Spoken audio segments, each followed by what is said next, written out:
In today's video, we look at putting one giant foot in front of the other. Before looking at how to move, we should probably look at when. The movement phase, like every other phase in Titanicus, starts with the player that is designated Player 1 or has the initiative. Player 1 gets the opportunity, in this case it's actually Player 2, to activate or move one of their Titans or squadrons. The players would then alternate activating a unit from there one by one until one player runs out of activations or no longer wishes to do any more, in which case their opponent would activate everything else they have left. When it comes to knights in the movement phase, they're actually moved in something called banners. So you would move every knight model within a banner at the same time, as long as they remain within at least 3 inches of one model from that banner, otherwise known as unit coherency, and alternate from there. Warhounds can be a little different though. They have a rule called squadrons, so they can act as individuals or act as a whole group.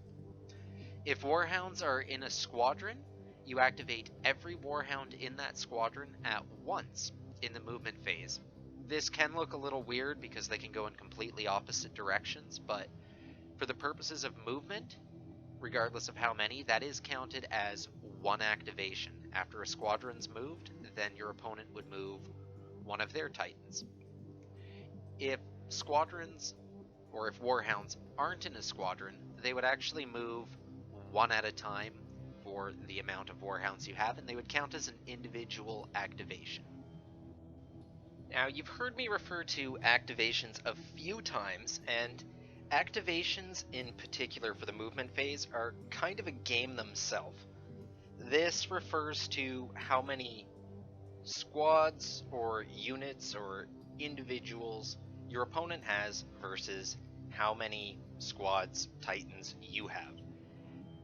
Theoretically speaking, the player with the most units or squads has an advantage of outnumbering their opponent. And because Titanicus is an alternate activation game, this actually has even more of an effect than it would in the typical 40k scenario. Generally speaking, the player with the least activations in Titanicus would want their opponent to go first, so they can at least have the benefit of knowing where one of their enemy Titans is going to end up. The exception to this would be if the lower activation player had to do something like a alpha strike, or they really needed to take out a certain Titan. But because they're getting outnumbered, they tend to lose the advantage of knowing what their opponent's doing, where their opponent will always have the flexibility of being able to counter the lower activation battle group's movements. Let's say player 2, with the most activations, has the initiative.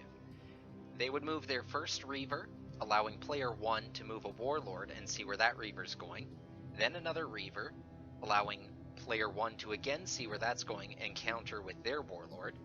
However, player 2 still has the advantage of that third activation where they can tell exactly where player 1 is going and player 1 can't do anything about it. At least by allowing player 2 to go first, player 1 has the advantage of knowing where two Titans are going and position accordingly. Now I'm going to show you potentially how bad this could go for player 1 if they had the initiative. They would start by blindly moving their first Warlord, not knowing where any of player 2's Titans are going. Player 2 would respond with an activation, potentially moving out of the arc of player 1's first Warlord.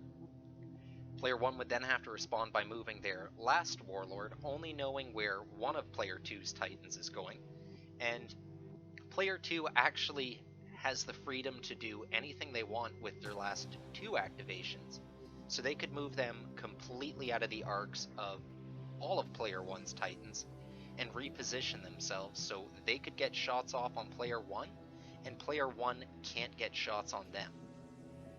Hopefully this shows the point of, if you have lower activations, generally you want to always let your opponent go first if they outnumber you. Now that we know when to move, let's look at how to move these giant machines around.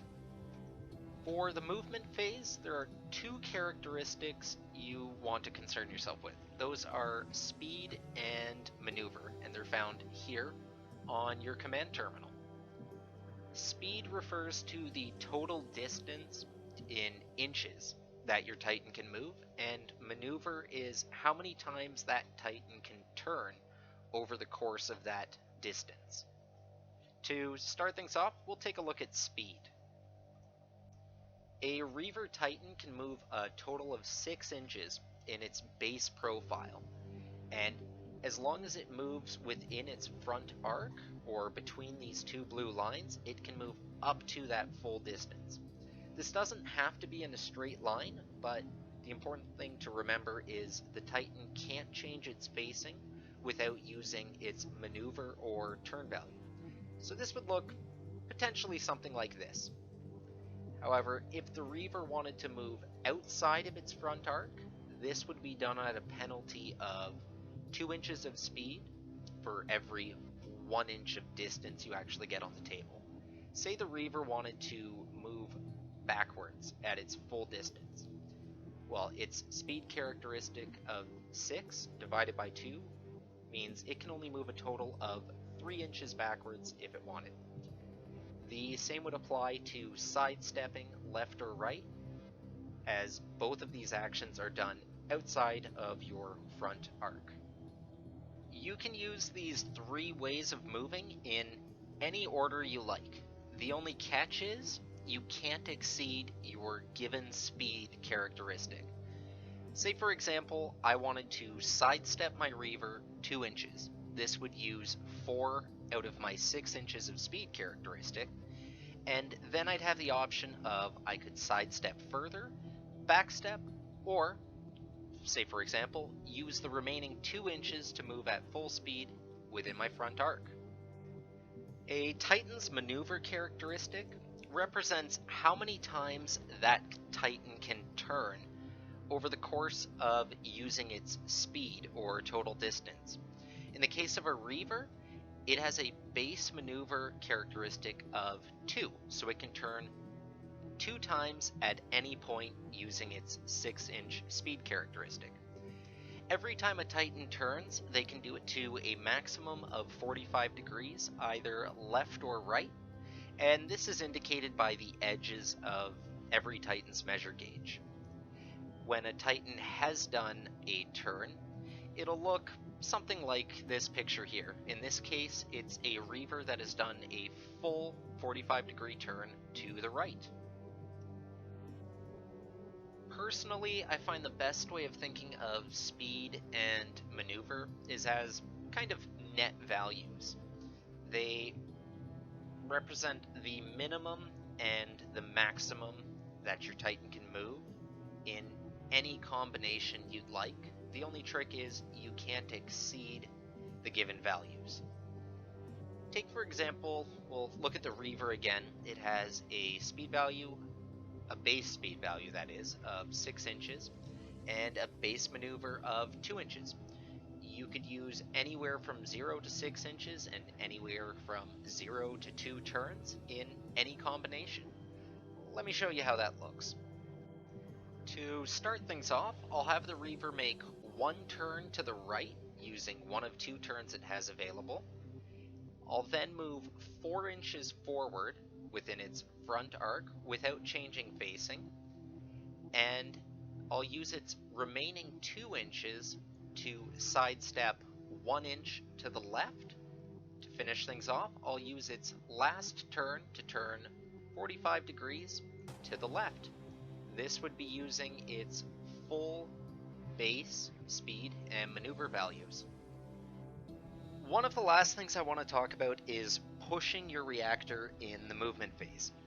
This is your Titan's crew or princeps basically ignoring the warning labels on their nuclear reactor and pushing it well into its red line. Well, a tech priest basically cries behind bionic lenses. The benefit of this is it lets your Titan get some bonuses to its systems like movement and turns. The first way to push your reactor in the movement phase is called power to locomotors. This refers to your Titan's speed characteristic and gives them a boost to the distance they can move in.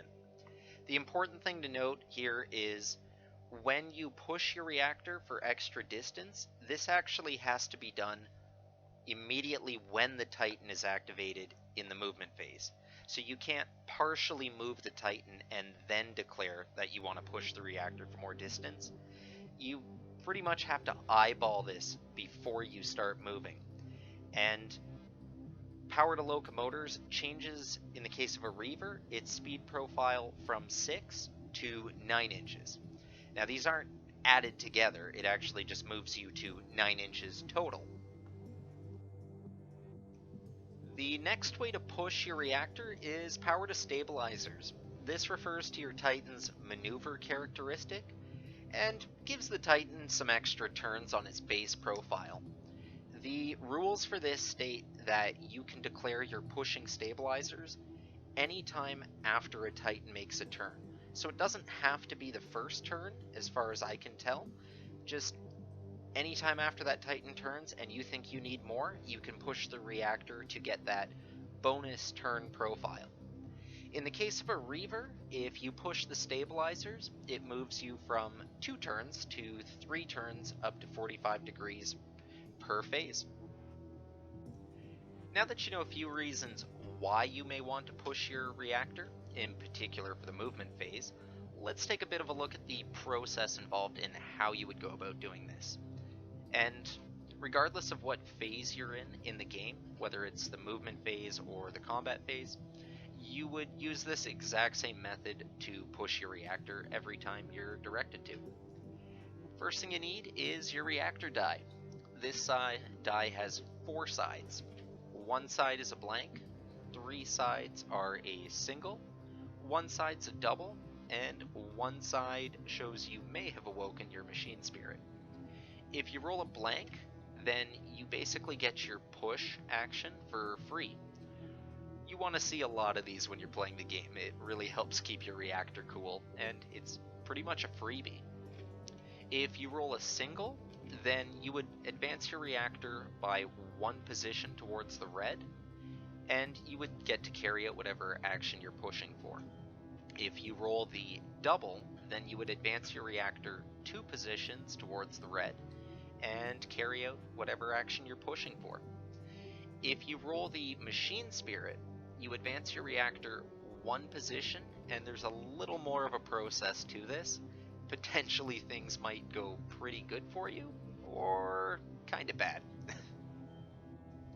The Awaken machine spirit symbol kind of represents a man versus machine clash. This is your princeps of the Titan fighting the machine itself. It's kind of got like an artificial intelligence or personality of its own.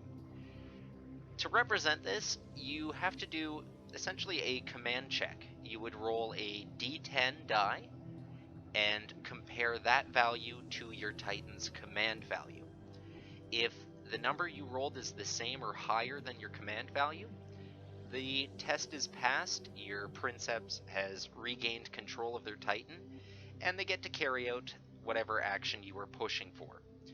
If the test fails, however, this is where things get fun. You would immediately have to stop any action you're making and roll a d6 and compare it to the Awaken Machine Spirit table found on page 44 in the rulebook. And depending on what you roll on the d6, you would just look up what effect that has. Not all of these are necessarily bad things. Some of them can actually be a really good bonus to your game plan, and some of them can really mess up your game plan. This is a totally cool aspect of Titans, and it's really cool to read about in the lore, just kind of these giant machines having their own personality and sometimes doing whatever the heck they want. Hopefully that was a decent explanation of the movement phase, especially for somebody beginning and looking at getting into this game.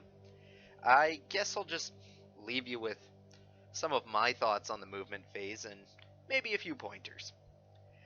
I mentioned it before, but if you're the player with lower activations, seriously consider giving your opponent the first player or the initiative. It'll just let you really see what's going on the tabletop and attempt to minimize their extra activations on you. When it comes to activations itself, sure, the rulebook gives you the option to say, I'm done activating, you do whatever you're going to do, but I would say never give up an activation. Even if it's you saying, I'm going to activate this Titan, and it's going to remain stationary, cool.